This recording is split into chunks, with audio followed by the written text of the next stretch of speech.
You're just being too sensitive." "I was only joking. Why are you making such a big deal out of it?" "Look at the way you're acting. You're clearly the one with the problem."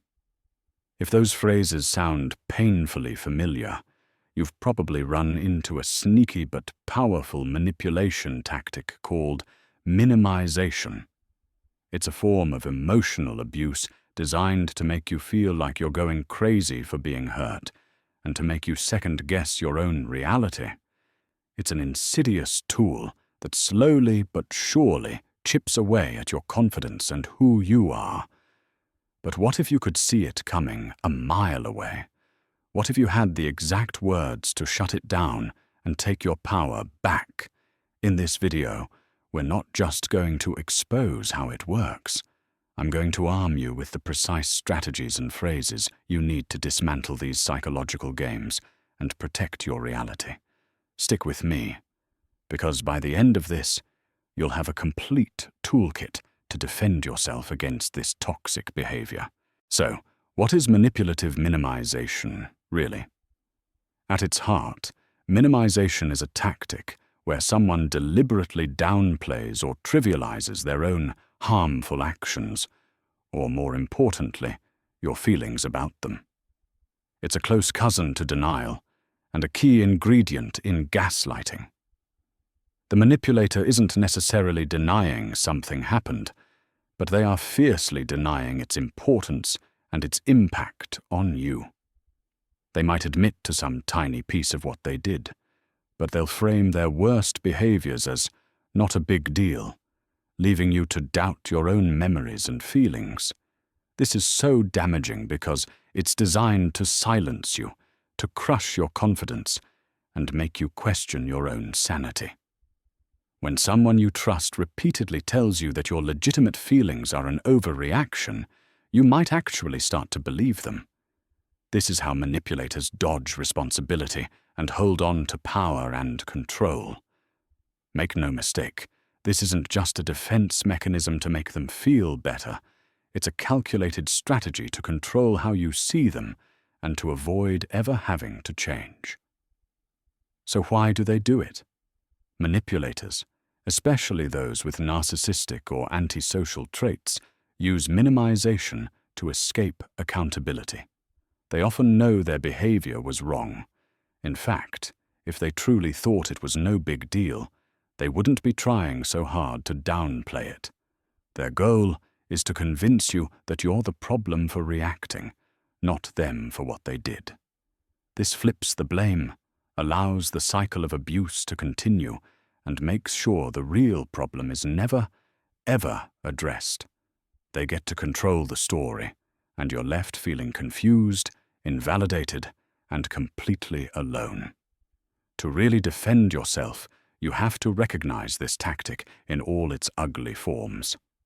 Let's break down the 3 most common ways minimization shows up. Tactic 1. You're being too sensitive. You're overreacting. This is probably the most common and poisonous form of minimization. You bring up something that genuinely hurt you, a cutting remark, a broken promise, and instead of getting an apology, you get a judgment on your character.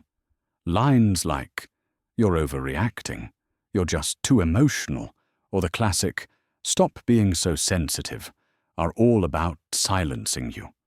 Here's why it works so well for them. It instantly pivots the conversation from their bad behavior to your supposed flaw. Suddenly, the issue isn't what they did, it's your inappropriate reaction. This is a direct assault on your right to your own emotions. It creates a painful conflict in your mind between what you feel, "I am hurt," and the story they're selling, "You shouldn't be hurt." To make that conflict go away, many of us start to doubt ourselves and just accept their version of reality to keep the peace. Over time, this can train you to stop trusting your own emotional compass. Tactic 2. It wasn't that bad. It was just a joke.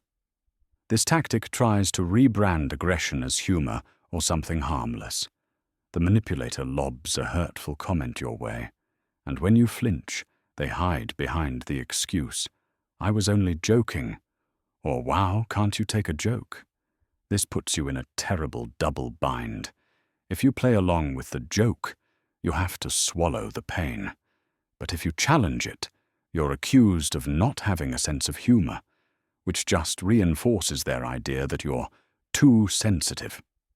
Another version of this is downplaying how severe their action was. An abuser who shoves their partner might say, "I just pushed you a little. It's not like I punched you." This statement admits to the physical act, but aggressively minimizes it to dodge accountability. They confess to a smaller crime to distract from the bigger one, making you feel like you're blowing things out of proportion. It's a deliberate attempt to make you second-guess how serious their actions are and feel ashamed for being upset at all. Tactic 3. Shifting focus to your reaction instead of their action. This one is a true masterclass in diversion. You confront the manipulator about something they did, and before you can blink, the whole conversation is about your tone of voice, your word choice, or the fact that you seem angry. They'll hit you with things like, "I can't even talk to you when you get this hysterical," or "See, this is how you act. This is why I can't be honest with you." Suddenly, you're on the defensive, trying to justify your own feelings instead of talking about their behavior. The original problem is completely lost, and they've successfully dodged all responsibility. This tactic is especially harmful because it doesn't just invalidate your feelings, it punishes you for having them. It sends a clear message. If you want me to listen, you have to talk to me in a way I approve of, no matter what I've done to you. They become the victim of your reaction, and their toxic behavior gets a free pass. The solution, your defense strategies. All right, so you can spot the different faces of minimization. Now it's time to arm yourself. Knowing the tactic is one thing, but dismantling it is another. The key isn't to get angrier or fight fire with fire. It's to stay calm, assertive, and totally grounded in your own reality. Here are 3 powerful defense strategies, complete with phrases you can use to protect yourself. Defense 1. Calmly reassert your reality. When a manipulator tries to rewrite history or tell you how you should feel, the most powerful thing you can do is calmly refuse to buy their version of events. You don't need to argue, you don't need to justify yourself, and you definitely don't need to get defensive. You just need to state your truth. This isn't about winning the argument, it's about showing them their tactic isn't going to work on you. Your goal is to communicate that your perception is valid, whether they agree with it or not. Use I statements to own your feelings without sounding like you're attacking them. Try phrases like, "It sounds like we remember that differently. I understand that's how you see it, but my perspective is different. I know what I experienced and how it felt. My feelings are my own, and they're a valid response to what happened." Your tone here is everything. Staying emotionally level can completely short-circuit a manipulator's plan because they are often looking to get a rise out of you. When you respond with calm self-assurance, you refuse to give them the drama they crave. You're not asking for their permission to feel what you feel. You're stating it as a fact. This non-confrontational but firm boundary makes it crystal clear. Your reality is not up for debate. Defense 2. Refuse to engage with the minimization. Minimizers want to drag you into a pointless debate about how bad their actions really were. They want to argue about whether it was a big deal or just a joke. Your best defense is to refuse to even enter that debate. You get to decide what hurts you and what crosses your boundaries. They don't get a vote. When they say, It wasn't that bad. You can shut that down by setting a firm boundary. This shows them you will not let them dictate how you experience things. Use clear, boundary-setting phrases that reject their narrative. Whether you think it was a big deal or not, it was to me. I'm not going to argue with you about how serious this was. I'm telling you how it affected me. You may think it's funny, but I don't, and I need you to stop. I won't continue this conversation if you keep dismissing my feelings. By refusing to argue on their terms, you hold on to your power. You're communicating that their opinion of your feelings is totally irrelevant. You are the sole authority on your own experience.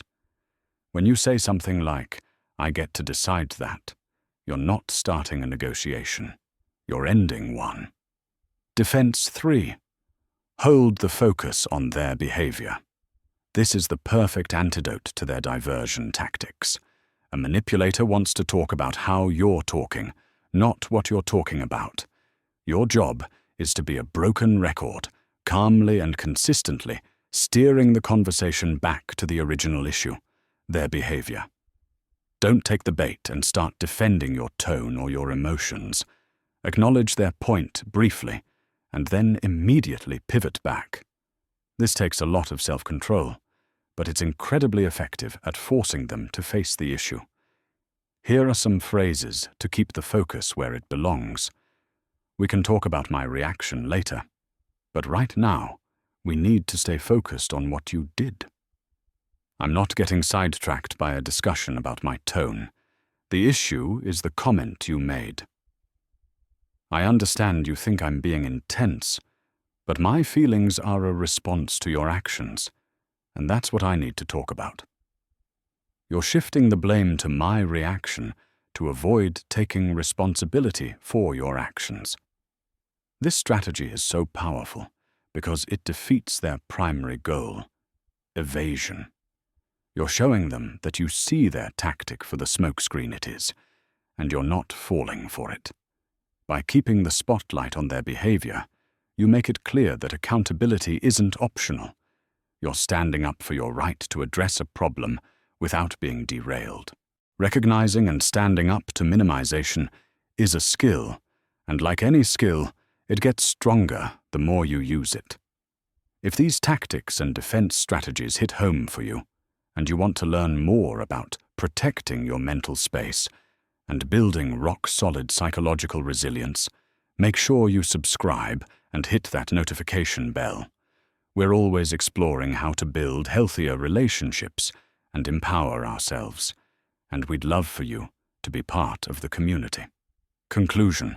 So let's quickly recap those 3 core defenses.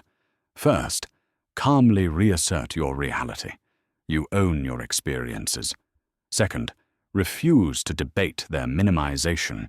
You are the only judge of what hurts you. And third, hold the focus on their behavior. Don't let them use your reaction to dodge responsibility. Dealing with minimization is exhausting, and it can seriously erode your self-worth. But remember this, their attempt to downplay your feelings is not a reflection of you. It's a reflection of their character. You are not crazy. You are not too sensitive. And you are not overreacting. Your feelings are valid, your perception is real, and you have every right to demand respect. By learning to spot these tactics and use these defenses, you're not just handling a tough conversation. You are rebuilding trust in yourself and taking back control of your own reality. And that is an act of profound power.